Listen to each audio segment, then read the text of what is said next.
warzuqna ittiba'ah wa arinal batila batila warzuqna ijtinabah amin ya rabbal alamin. Walaqad awhayna ila Musa an asri bi'ibadi fadrib lahum tariqan fil bahri yabasan la takhafu درقا ولا تخشى. وَلَقَدْ أَوْحَيْنَا إِلَى مُوسَى البتہ تحقیق وحی کی ہم نے موسیٰ کی طرف. ابھی کیونکہ یہاں پہ ایک ٹاپک کمپلیٹ ہو گیا، ایک نیا ٹاپک شروع ہوا اس وجہ سے، کیونکہ جب موسیٰ علیہ السلام کو اللہ سبحانہ تعالیٰ نے فرعون کے سامنے بڑا ثابت کیا اور جادوگروں نے موسیٰ علیہ السلام کے رب کو سجدہ کیا، سجدے میں گر پڑے، تو اس کے بعد ایک لمبی مدت گزری. اس میں کیا کیا ہوا؟ بنی اسرائیل پر ظلم کے کئی پہاڑ ٹوٹے تھے. فرعون اور اس کی قوم نے بہت زیادہ پریشان کیا بنی اسرائیل اور موسیٰ علیہ السلام. پھر اللہ تعالیٰ نے فرعون اور اس کی قوم پر قحط سالی مسلط کی، طوفان آئے، ٹیڈی دل، جوؤں، مینڈکوں اور خون کی صورت میں معجزوں کے طور پر کئی عذاب آئے، جن میں سے ہر عذاب آنے پر لوگ کیا کہتے تھے؟ موسیٰ علیہ السلام کے پاس آتے تھے اور کہتے تھے کہ اے موسیٰ اپنے رب سے دعا مانگو کہ وہ ہمارا یہ عذاب ٹال دے. اگر وہ عذاب ٹل جائے گا تو پھر کیا کریں گے؟ ہم ایمان لے آئیں گے. اب جو داعی ہوتا ہے نا، خود حریص ہوتا ہے، وہ لالچی ہوتا ہے، پیسوں کا نہیں. داعی لالچی ہوتا ہے کہ میری کسی کوشش سے لوگ ایمان لیں. داعی حریص ہوتا ہے کہ کسی طرح لوگ مجھے رب کا پیغمبر سمجھنے لگے. اور یہ داعی ہونے کی ایک آپ دیکھیں، یہ چیز آپ نے ذہن میں رکھنی ہے کہ اللہ اگر کبھی آپ کو دعویٰ کے کام کے لیے چوز کرے تو یہ چیز آپ کے اندر بھی ہو. آپ نے ہر نبی کو یہ بات کرتے ہوئے دیکھا ہوگا. اللہ کے نبی نے مشرکین مکہ کی ایون کی کچھ نامناسب باتوں کو ماننے کی بھی کوشش کی جس میں اللہ تعالیٰ نے ان کو منع کیا. تو یہ لوگ نہیں مان لائیں گے، ان کی باتوں میں آنے کی ضرورت نہیں ہے. تو پوائنٹ ہمارے لیے یہاں پہ جو لرن کرنے کو ملتا ہے وہ کیا ہے؟ داعی حریص ہوتا ہے کس چیز پر؟ لوگ اللہ کے ساتھ جڑ جائیں. اللہ آپ سب کو دعویٰ کے کام کے لیے منتخب کرے اور پھر آپ اپنے اندر یہ کوالٹی لے کے آئیں. وہ عاجز بھی ہوتا ہے، وہ اپنا ظرف بھی بڑا کرتا ہے، اس کے اندر صبر بھی آ جاتا ہے، وہ لوگوں کی غلط باتیں بھی برداشت کر لیتا ہے. داعی کا مطلب یہ نہیں ہوتا کہ وہ بس ایک کرسی پر بیٹھ جائے، لوگ اس کی آؤ بھگت کریں، پروٹوکول دیں اور بس ٹھیک ہے یہ وہ دعویٰ کا کام کرے تو اس کو عزت ملنی چاہیے. انبیاء کے واقعات کو پڑھا کریں کہ کیسے انبیاء کو ددکارتے تھے قوم والے. چند غریب لوگ ایمان لاتے تھے، امیر بھی نہیں، چند غریب. لیکن داعی جو تھا اپنا کام نہیں چھوڑتا.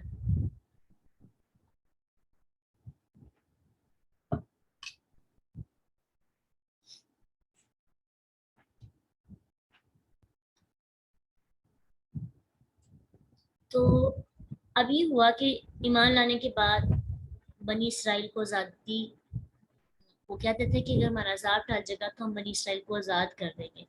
لیکن جب عذاب ٹل جاتا صاف ہو کر جاتا، پھر اگلی دفعہ دعا کرواتے، پھر عذاب ٹل جاتا، صاف ہو کر جاتے. پھر کیا ہوا؟ اللہ تعالیٰ نے اس کی پوری تفصیل جو ہے سورۃ اعراف کے اندر آپ پڑھ کے آئے، آیت 130 سے 135 تفصیلی بات. تو اب اللہ تعالیٰ نے موسیٰ علیہ السلام کو کہا کہ راتوں رات بنی اسرائیل کو لے کر چلے جاؤ، اور پھر وہ ایک پورا جو درمیان کا عرصہ ہے وہاں یہاں پہ موجود نہیں ہے، لیکن وہ کسی دوسری جگہ پہ اس کی تفسیر ہے، اس کے مطابق ہمیں پورا واقعہ سمجھ آ جاتا ہے. اس لیے قرآن کی تفسیر کے حوالے سے بات کہی جاتی ہے کہ قرآن کا بعض حصے کی تفسیر کرتا ہے. قرآن کی تفسیر کے لیے کیا کیا چیزیں ضروری ہوتی ہیں؟ قرآن کی کچھ تفسیر ہمیں احادیث سے ملتی ہے. قرآن کی کچھ تفسیر بعض قرآن کا حصہ بعض کی تفسیر کرتا ہے. ٹھیک ہے، ایک جگہ پہ پورا واقعہ نہیں ہوتا، دوسری جگہ پہ ہوتا ہے. وہ وہی بتا سکتا ہے جو پیچھے سے بھی پڑھ کے آتا ہے، جو ایک پیچھے سے ان ٹچ دیتا ہے. اس لیے جب آپ کو یہ آیات بتائی جاتی ہیں نا کہ یہ آیات دیکھا کریں، تو پھر کیا آپ جا کے اس کو ضرور ریڈ کیا کریں، کانفیڈنس آئے گا.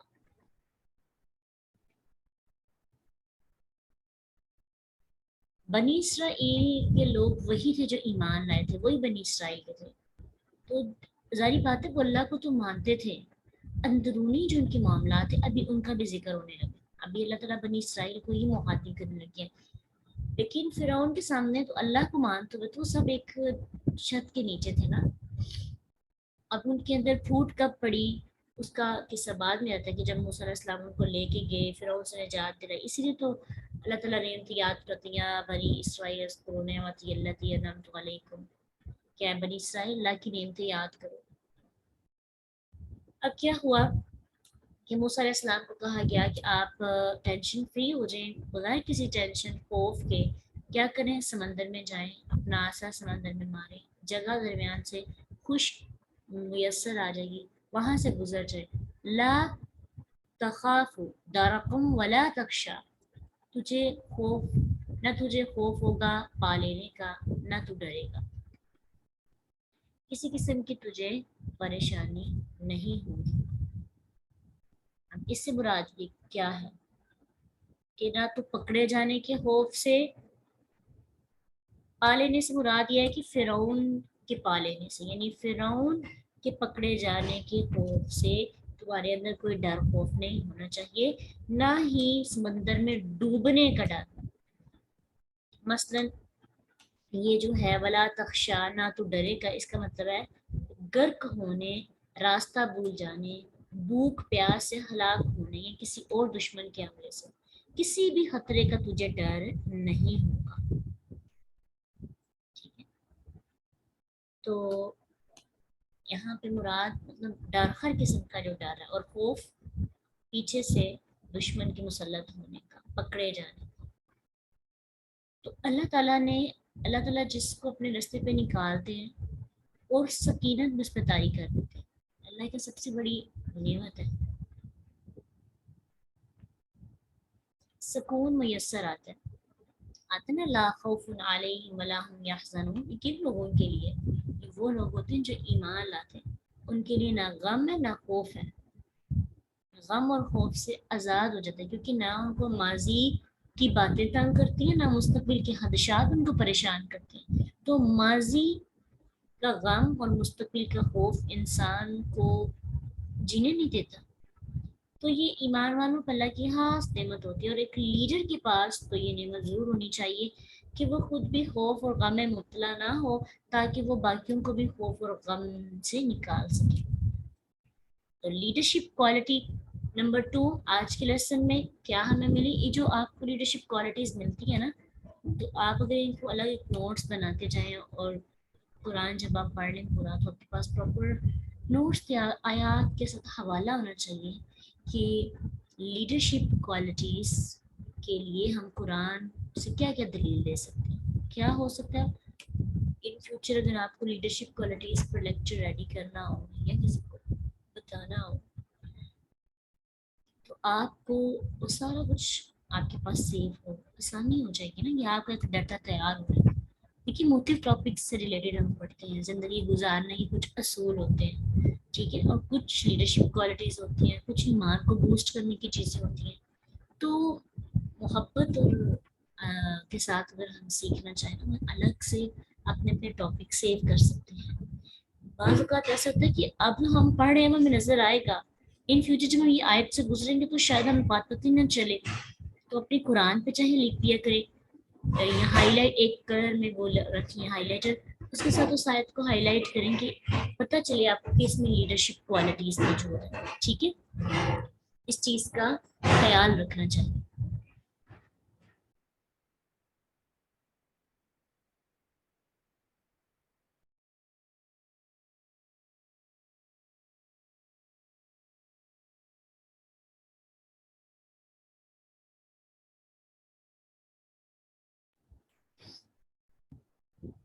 بالکل، آج ہم بھی تو بنی اسرائیل ہی بن رہے ہیں نا. ہم لوگ بھی دیکھیں آتا ہے نا یہ جو سیلاب آیا، یقین جانے سیلاب نے ہمارے دلوں کو تو ہلا دیے لیکن ہمارے اعمال تو نہیں چینج ہوئے. تو یقین ہم بنی اسرائیل کی جیتی جاگتی تصویر ہے. مدد بہت زیادہ کرتے ہیں الحمدللہ، شکر ہے یہ جذبہ ہمارے اندر ختم نہیں ہوا کہ ہمارے اندر ہر بندہ کوشش کرے. اور لیکن اللہ تعالیٰ کی طرف سے ایک آزمائش تو یہ تھی کہ بھلا انسان اپنے علاوہ دوسروں کو بھی اپنے ساتھ شامل کرتا ہے کہ نہیں، لیکن ساتھ ہی ساتھ گناہ، ٹھیک ہے، گناہوں سے بچنا یہ بھی بہت ضروری ہے. اسی لیے تو عذاب آتے. فَأَتْبَعَهُمْ تو پیچھا کیا ان کا فرعون نے بجنودہ اپنے لشکروں کے ساتھ. فَغَشِيَهُمْ تو ڈانپ لیا انہیں من الیمی سمندر سے، ما غشیہم جس نے ڈانپ لیا انہیں. اب یہ جو قرآن کے اندر تاکید کے لیے دوبارہ لفظ آتا ہے نا، اذا دکت الارض دکا دکا، ٹھیک ہے، اس طرح کے ورڈز تاکید کے لیے. تو اس کا مطلب ہوتا ہے کہ اس چیز کی کیفیت کو بیان کرنا، یعنی سمندر سے ایسی عظیم چیز نے ان کو ڈانپ لیا جو انسانی بیان میں آ ہی نہیں سکتی. اگر اللہ تعالیٰ اس کو بیان کرنا چاہیں یا بیان کر دے جس طرح سے بیان کرنے کا حق ہے تو انسان کی عقل اس کو سمجھ نہیں سکتی. اس لیے کہا ماں غشیہ، جس طرح اس نے ڈانپنا تھا ڈانپ لیا. اس کی تفصیل ہی نہ پوچھیں. ان سب کا سمندر میں غرق ہونا، پانی کی راہ سے آگ کا ایندھن بننا، مرتے وقت اور بعد میں فرشتوں کی جو مار اور بے حساب و شمار جو ان کو ٹانٹ کیا گیا، ان کو مارا گیا، وہ بیان سے ہی باہر ہے.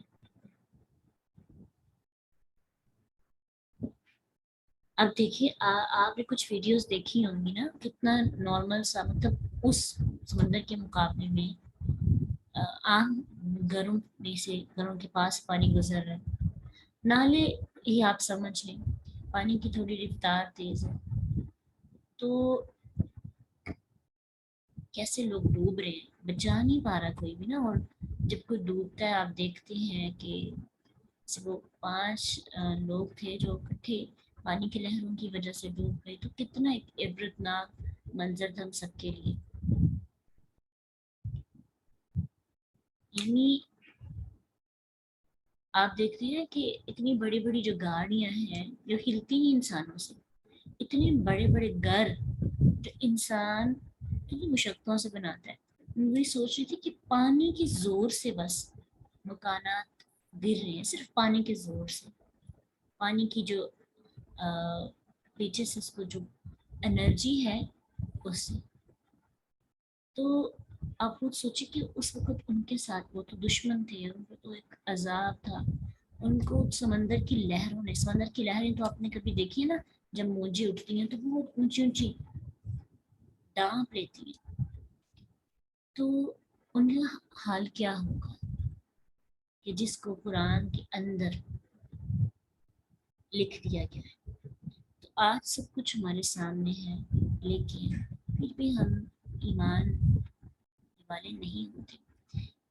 ویسے ہی دنیا کی رنگینیاں، ویسے ہی ساری ایکٹیویٹیز، کوئی عمل ہمارا چینج ہوا سیلاب آنے کی وجہ سے. 70% ہمارا علاقہ، ہمارا ملک زیر آب ہے، لیکن کوئی ایک بندہ جس نے توبہ کی، کسی نے بھی نہیں توبہ کی. اور ایون کہ کسی کہا جائے نا کہ یہ عذاب ہے، تو اس چیز کو لوگ مائنڈ کر جاتے ہیں. جو عذاب ان معصوم لوگوں پہ کیا عذاب ہے، ان کے لیے تو چاہے نہ ہو، لیکن جن کو نہیں بہایا گیا ان کے لیے یہ ایک آزمائش اور ایک سمجھے کہ اللہ کی طرف سے اشارہ ہے. ویسے بھی اللہ تعالیٰ جن سے ناراض ہو جاتے ہیں نا، ان کو لمبی ڈیل دے دیتے ہیں. وَيَمُدُّهُمْ فِي طُغْيَانِهِمْ يَعْمَهُونَ. ہم سمجھتے ہیں نا ہمیں کیوں بچایا گیا، دراصل رب تعالیٰ ہم سے ناراض ہے، اسی لیے ہمیں لمبی ڈیل دے دی، چلو کرو گناہ. یوں سمجھیں کہ شاید وہ لوگ بہت نیک ہوں، تو نیک لوگ اس دنیا سے جا رہے ہیں اور جو رہ گیا برائیوں کا اڈا وہ موجود ہے.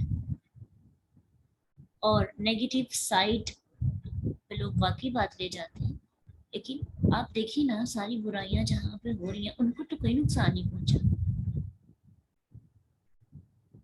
حالانکہ وہ پاس لوگ رہتے. کراچی کے اندر زیادہ تر جو میڈیا سے ریلیٹڈ لوگ ہیں وہ رہتے ہیں، اور کراچی میں بھی پانی آیا ہے، لیکن ان لوگوں کو اللہ تعالیٰ نے اتنی ترقی دی ہے، اتنا ان کے پاس پیسہ ہے کہ وہ موو کر سکتے ہیں ملک سے دوسرے ملک میں.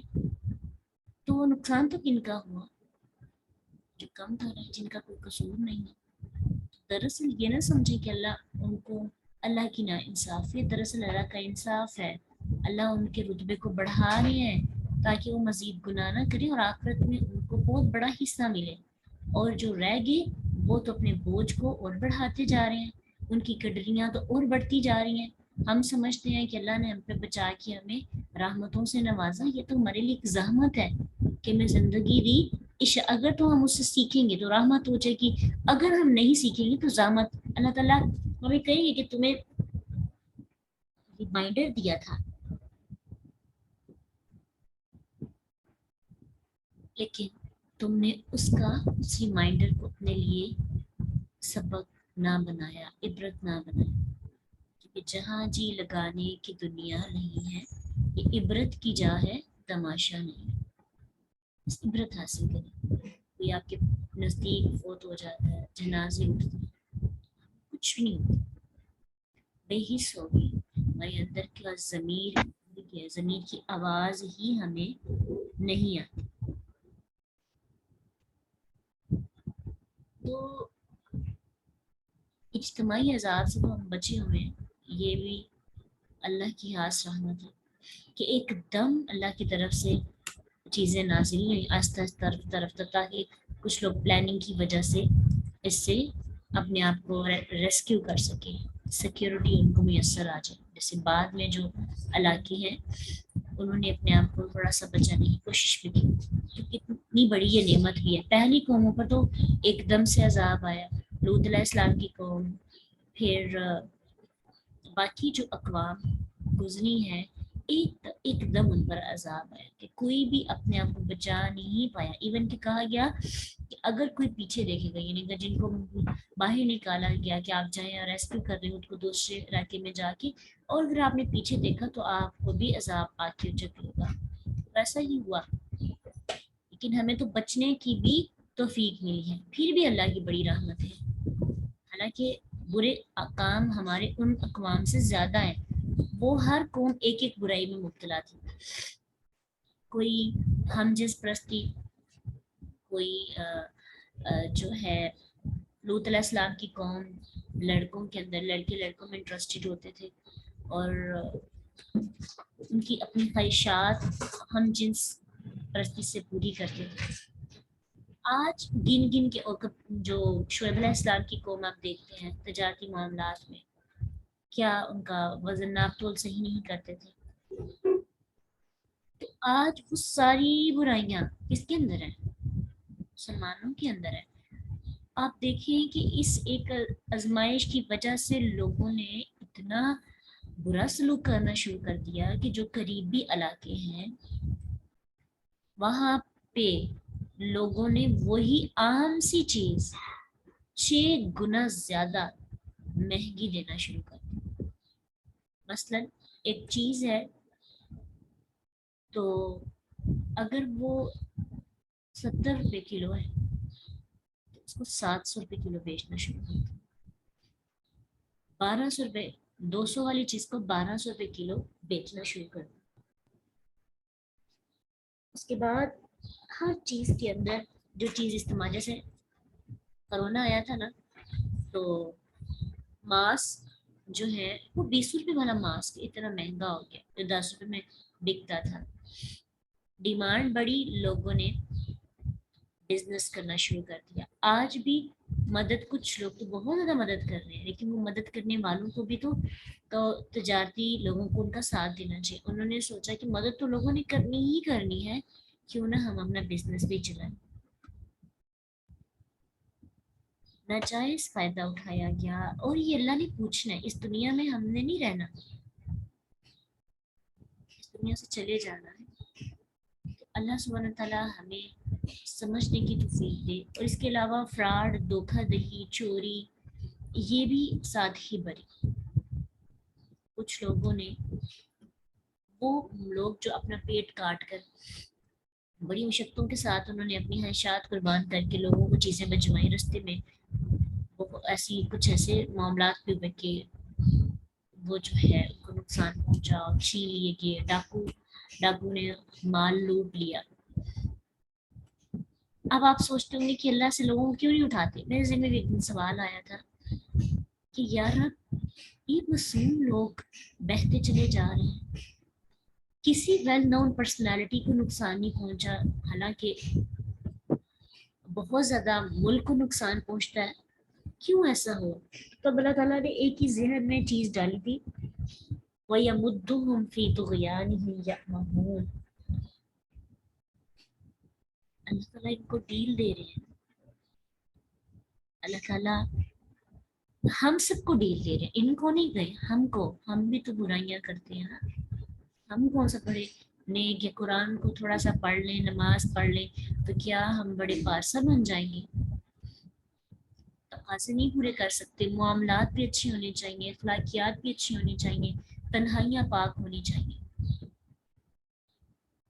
دیکھیے اگر ہم نماز تو پڑھتے ہیں، کلمہ گو بھی ہیں، ٹھیک ہے، تو پھر تو باقی کام جب ہم سے پوچھے جائیں گے تو کل جو حدیث پڑھی تھی نا کہ جہنم میں بھیجا جائے گا اپنے گناہوں کی سزا، جس کا حق کھایا.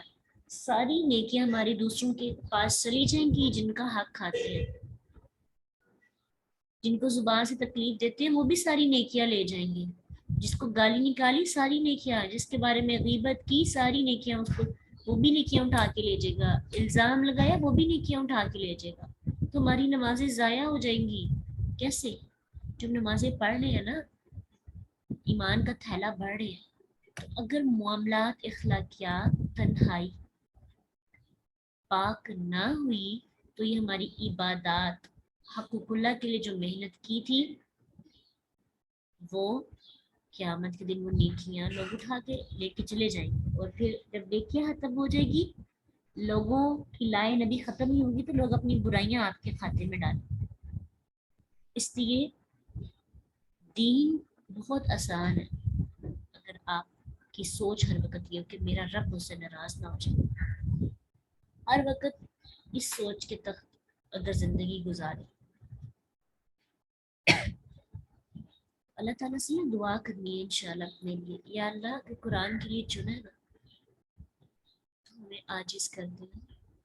جو بندہ عاجز ہوتا ہے نا وہ اپنے گناہوں پر نظر رکھ سکتا ہے، لیکن جو بندہ عاجز نہیں ہوتا، جس کا ضرر چھوٹا ہوتا ہے، جو خود کو مکمل سمجھتا ہے، جو اپنی غلطیوں پر نظر نہیں رکھتا، تو کیا ہوتا ہے اس کو لاکھ سمجھانے والے لوگ آئے، اللہ اس کی زندگی میں ریمائنڈر بھیجیں، گائیڈر بھیجیں، وہ اپنی انات اور اپنی اپنی ہی ایک دن میں مگن رہتا ہے، اس کو فرق نہیں پڑتا. دعا کیا کریں اللہ سے لوگوں میں شامل نہ کریں. بدلتے دنوں کے ساتھ اگر عمل میں تبدیلی نہیں آئی تو سوال اٹھائیں اپنی ذات میں، میں کیوں قرآن کے ساتھ جڑی ہوں جب میری زندگی نہیں بدل رہی. تو اس سے یہ نہیں کہ آپ قرآن کو چھوڑ دیں گے، خود کو ڈانٹ ٹپٹ کریں، خود کو ڈانٹیں کہ قرآن کو میں نے اس لیے جوائن نہیں کیا کہ میں بس اس کو سیکھوں. وہ کتاب پڑھ کے سیکھ سکتی ہوں، آپ تفسیر پڑھیں آپ کو سمجھ آ جاتی ہے قرآن کی. ضروری نہیں ہے کہ آپ کو سمجھنے کے لیے پراپر ایک ٹائم اور اس طرح سے اسٹوڈنٹ بننا پڑے. آپ ایز اے لرنر مطالعہ کر سکتے ہیں کتابوں سے، لیکن آپ جن جوڑنا بھی تو نا خود کو اصلاح بھی کرنی ہے، ریمائنڈر. کیونکہ خود جب ہم پڑھتے ہیں نا کتاب تو بس وہ جو اس کا مفہوم لکھا ہوتا ہے، تدبر تو آپ کو خود کرنا پڑتا ہے. ہاتھ پکڑنے لائٹ آپ کو سمجھے ایک لائٹ ہے، اور آپ نے تدبر کی سیڑھیاں نیچے اتر کے اپنی ذات کو دیکھ لیں. اب جو بتانے والا سمجھانے والا وہ آپ کی ذات کو نہیں دیکھ رہا. اوور آل دنیا کی چند باتوں کو دیکھ کے بات کرتا ہے. آپ نے اس کی روشنی میں خود کی ذات کا سفر کرنا ہے.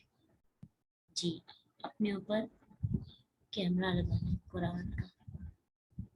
اس موبائل کو دیکھیے نا، چھوٹا سا موبائل ہے، اور وہ سارا جو اللہ تعالیٰ بیان کرتے ہیں قرآن میں، اس وقت اگر کیمرہ ہوتا تو اس چیزیں محفوظ ہو جاتی. لیکن قرآن ان تمام کیمروں سے بہترین کیمرہ ہے کہ جو لوگوں کے موبائلز کے اندر ہے، کہ قرآن نے پہلے زمانوں کا ڈیٹا سیو کیا ہوا. آپ سمجھیں کہ اگر اللہ تعالیٰ نے ان کا ڈیٹا سیو کیا ہے، ان کی ایک بات، ان کی کانوں میں جو باتیں ہیں وہ سیو کر لی ہے، تو جو میں آج دنیا میں کر رہی ہوں وہ بھی سیو ہو رہا ہے. اللہ تعالیٰ ہم سب کی حفاظت کریں اور ہمیں اللہ سبحانہ تعالیٰ اپنے اوپر نظر رکھنے والے لوگوں میں شامل کریں. وَأَضَلَّ فِرْعَوْنُ قَوْمَهُ، بھٹکا دیا فرعون نے اپنی قوم کو. وَمَا هَدَى، اور اس نے رہنمائی نہ کی. کہا کہ فرعون مکمل کا مکمل اس میں 2 دفعہ استعمال ہوا، کافی تھا وَأَضَلَّ فِرْعَوْنُ قَوْمَهُ. لیکن وَمَا هَدَى اس لیے کہا کہ آپ لوگوں کو شاید لگتا ہو کہ فرعون کی چند باتیں ایسی بھی ہوں گی کہ جس میں وقت صحیح ہوگا، چند باتوں میں غلط ہوگا، تو ایسا نہیں سوچے. وہ پورے کا پورا لوگوں کو بیوقوف بنانے والا، لوگوں کو غلط راستے میں. اگر اس کے پاس انٹیلیجنسی اور اچھی کوالٹیز تھی بھی تو اس نے کون سا اس کو اچھے مقصد کے لیے استعمال کیا. تو جب آپ اچھی کوالٹیز کو، یعنی آپ دنیاوی مقاصد کے لیے استعمال کرتے ہیں، آپ اپنے اخلاق کو، لگی لپٹی بات اور زبان کو، میٹھی زبان کو دنیا کے کاموں کے لیے استعمال کرتے ہیں، تو وہ آپ اس کی اللہ کی اس نعمت کا فائدہ تو نہیں اٹھا رہے. سمجھے وہ ماہدہ، آپ رہنمائی نہیں کر رہے. اللہ تعالیٰ نے آنکھیں دی، آنکھوں کا اچھا استعمال کرنا یہ ہے اپنے لیے بھی بلائی روشنی کی. لیکن اگر ان آنکھوں میں زبان کان کا استعمال ہی اچھا نہیں تو پھر ہم سمجھے کہ ہم بھی سمجھداری ہونے کے باوجود بھی سمجھدار نہیں. تو فرعون نے اپنی قوم کو بھٹکایا اور کسی طریقے سے بھی ان کی رہنمائی نہیں کی. اب متوجہ ہو رہے اللہ سبحانہ تعالیٰ بنی اسرائیل کی طرف، اور یہاں پہ اس دور کے بنی اسرائیل بھی مراد ہے، یعنی مخاطب اس، یعنی یوں سمجھ لیں کہ اللہ تعالیٰ نے یہ بات اس دور میں کہی. اس دور میں موسیٰ علیہ السلام کے دور میں. اور یہ بھی ہو سکتا ہے کہ اللہ تعالیٰ نے یہ بات اللہ کے نبی کے دور کے یہود و نصارہ کو کہی. اے بنی اسرائیل، قد تحقیق جئیناکم، نجات دی ہم تمہیں، من عدوکم، تمہارے دشمن سے. اب دیکھیں ایک ایک چیز بیان کر کے مقصد دیکھیں کیا تھا، بنی اسرائیل کو جھنجھوڑ سکے. کس طرح اللہ نے ایک سین کریٹ کیا ڈے ون سے. تو موسیٰ علیہ السلام کو اللہ نے کیسے وحی نازل کی ان پر، اور وہ کیسے نکلے اور کیسے ان کا سامنا ہوا ان کے ساتھ، جادوگر کے ساتھ، اور کیسے مشکلات برداشت کی موسیٰ علیہ السلام نے. اور بنی اسرائیل جو اتنی مشقتیں برداشت کرتے تھے، اتنا زیادہ جو ہے پریشان ہوئے، فرعون کی غلامی سے بچنا چاہتے تھے، کیسے اللہ نے نجات دی. تو کہا سوچو. آج ہم کہتے ہیں نا یا اللہ پانی نگل لے زمین پانی اور آسمان تھم جائے. جب نجات دے دے گا نا اللہ پھر ہم دعائیں پھر بھی نہیں کریں گے, پھر منہ موڑ جائیں گے. آج تو بڑا اللہ سے عاجز ہو کے دعائیں مانگ رہے ہیں. تو اس وقت بھی ایسے ہوا کہ اللہ نے بنی اسرائیل کی ہر بات مانی. اللہ نے کہا کہ تمہارے دشمنوں سے تمہیں نجات دی, اور وَوَعَدْنَاكُمْ اور وعدہ کیا ہم نے تم سے جانب طور الایمنی طور کی دائیں جانب کا.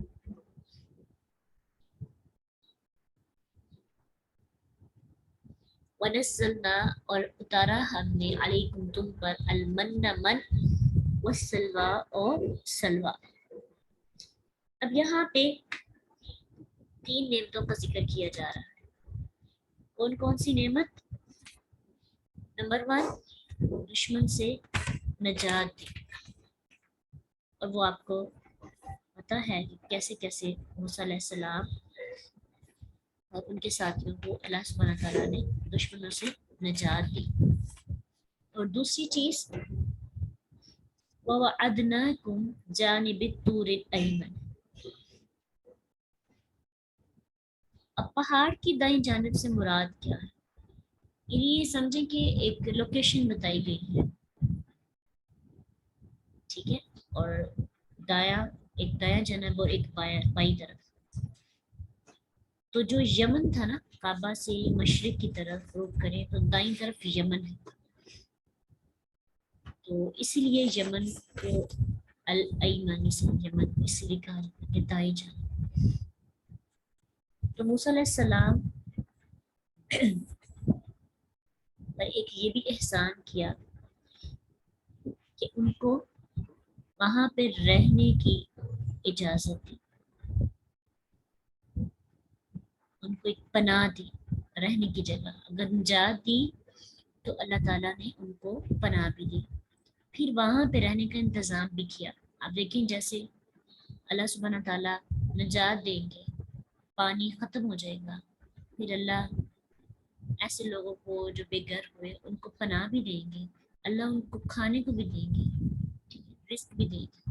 اب ڈیپینڈ ہم پہ کرتا ہے کہ ہم اللہ کی اس نعمت سے کیا سیکھتے ہیں. اللہ نے ان کو بھوکا نہیں چھوڑا, من و سلوا بیچا بغیر کسی مشقتوں کے کوششوں کے. ان کو کھانے کے لیے جو ہے آسمان سے کھانا آتا تھا. اس کی تفصیل بھی سورۃ بقرہ کے اندر آپ پڑھ کے آئے ہیں, ایک میٹھی چیز اور ایک نمکین چیز. تریا بٹیر کی طرح ایک پرندہ تھا جو بھون کے ان کو دیا جاتا تھا, اور کہا جاتا ہے کہ گوند نما سے خلوہ ہوتا ہے گوند کی طرح, ایسے ایک میٹھی چیز تھی تو وہ ان پر نازل ہوتی. کہا کلوا من طیبات ما رزقناکم, کھاؤ پاکیزہ چیزوں میں سے جو رزق دیا ہم نے تمہیں, کھاؤ پیو. ولا تطغوا فیہ اور نہ تم سرکشی کرو. طغیانی کا مطلب ہوتا ہے حد سے بڑھنا, یعنی رزق میں حد سے تجاوز یہ ہے کہ دوسروں کا حق کھا جائے انسان, اور ناشکری یا فضول خرچی کرنے لگے, نعمت پر انسان اترانے لگے, رزق میں جو واجب الحقوق ہے اس کو ادا نہ کرے. یعنی اللہ نے رزق دیا اور جو کام واجب ہے جیسے ہسبینڈ کے لیے وائف کے حقوق پورے کرنا, اور ایسے ہی جو حقوق ماتحتوں کے لیے, اپنے ذات کے لیے, غرباء کے لیے, پیرنٹس کے لیے, تو وہ سارے پورے نہ کرنا گویا کہ تغو میں آتا ہے. اس کا مطلب یہ نہیں ہے ہاتھ سے گزرنا کہ فضول خرچی کرنا, کنجوسی بھی اسی میں آ جاتا ہے کہ آپ اپنے ہاتھ کو تنگ کر لیتے ہیں جو ہے اپنی جمع کرنے میں. تو اللہ تعالیٰ نے جہاں پہ خرچ کرنے کا حکم دیا, خرچ نہ کرنا, یہ بھی کیا ہے تغو. اور جس جگہ پہ لگانے کا حکم دیا ہے وہاں پہ نہ لگانا, اور انسان سیونگ کرتا جائے. اگر آپ کے پاس رزق ہے تو آپ اس رزق کو سیو کرتے جا رہے ہیں, ٹھیک ہے, لیکن آپ دیکھیں جیسے آج کے دور میں ہمیں اپنے سیونگ کو نکال کے باہر لوگوں کو بھیجنی چاہیے. اگر ہم اپنی سیونگ ہونے کے باوجود ان کی ہیلپ نہیں کریں گے تو پھر یہ ہم سے پوچھا جائے گا نا. اسی طرح ہم اپنے مال کے اندر ان کو شریک کریں گے تو ہم حساب آسانی سے دے سکتے ہیں، ورنہ اس وقت کا حساب ہم سے لیا جائے گا ضرور۔ تو اگر آپ اپنی ذاتی چیزیں جو ضروریات زندگی ہیں وہ بھی لوگوں کے ساتھ شیئر کرنا چاہیں تو بہت اچھی بات ہے، آپ اپنے رزق میں، حلال رزق میں شریک کریں۔ تو اللہ تغو میں نہ شکری بھی آ جاتی ہے، فضول خرچی بھی آ جاتی ہے، دونوں۔ یعنی اسلام اعتدال کو پسند کرتا ہے نا، درمیانی راہ ہم نے چوز کرنی ہے، نہ کنجوسی اور نہ ہی اسراف کا شکار ہونا ہے۔ اور پھر کہا وَلَا تَطْغَوْا فِيهِ، نہ تم سرکشی کرو اس میں، فَيَحِلَّ عَلَيْكُمْ غَضَبِي، ورنہ تم پر میرا غضب اترے گا۔ وَمَن يَحْلِلْ، اور وہ جو اترے، علیہ جس پر، غضبی غضب میرا، فقد ہوا، تو پس وہ ہلاک ہو گیا۔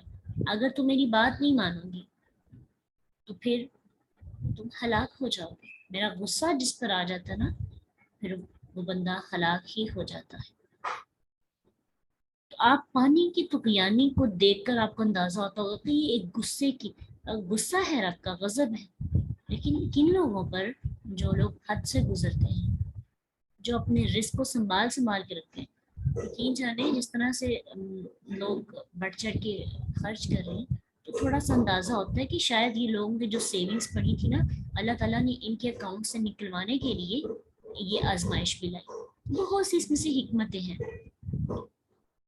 فَيَحِلَّ عَلَيْكُمْ غَضَبِي، اگر اللہ کی بات نہیں مانیں گے، حدود کو پامال کریں گے، تو پھر اللہ کا غضب بہت بڑا ہے۔